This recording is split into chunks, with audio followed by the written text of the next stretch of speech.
టిప్పు సుల్తాన్ 1782 నుండి 1799లో మరణించే వరకు దక్షిణ భారతదేశంలోని మైసూర్ రాజ్యానికి పాలకుడిగా ఉన్నాడు.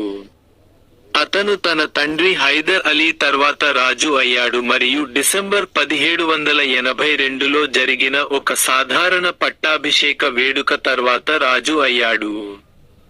ఆంగ్లో మైసూర్ యుద్ధాల సమయంలో బ్రిటిష్ వలస దళాలకు వ్యతిరేకంగా టిప్పు సుల్తాన్ తన తీవ్ర ప్రతిఘటనకు ప్రసిద్ధి చెందాడు.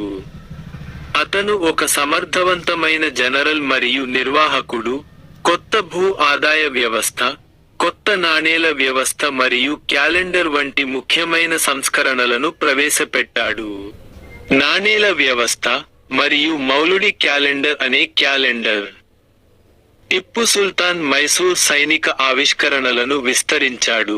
ముఖ్యంగా ఇనుప కేస్డ్ రాకెట్ల, మైసోరియన్ రాకెట్లు వాడకాన్ని పెంచడం ద్వారా వీటిని బ్రిటిష్ వారికి వ్యతిరేకంగా సమర్థవంతంగా ఉపయోగించారు మరియు తరువాత బ్రిటిష్ రాకెట్ అభివృద్ధిని ప్రభావితం చేశారు.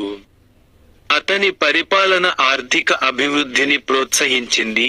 ఉత్పాదక వ్యవసాయం, వస్త్ర తయారీ మరియు పట్టు పరిశ్రమ వృద్ధి ద్వారా మైసూర్ తన పాలనలో భారతదేశంలో ఆధిపత్య ఆర్థిక శక్తిగా బెంగాల్ను అధిగమించింది. కావేరి నదిపై కన్నాంబడి ఆనకట్టకు పునాది వేయడం వంటి మౌలిక సదుపాయాల ప్రాజెక్టులను ఆయన ప్రారంభించారు. టిప్పు సుల్తాన్ తన ప్రతీకవాదం మరియు ప్రఖ్యాత ధైర్యసాహసాల కారణంగా మైసూర్ పులి గా పిలువబడ్డాడు.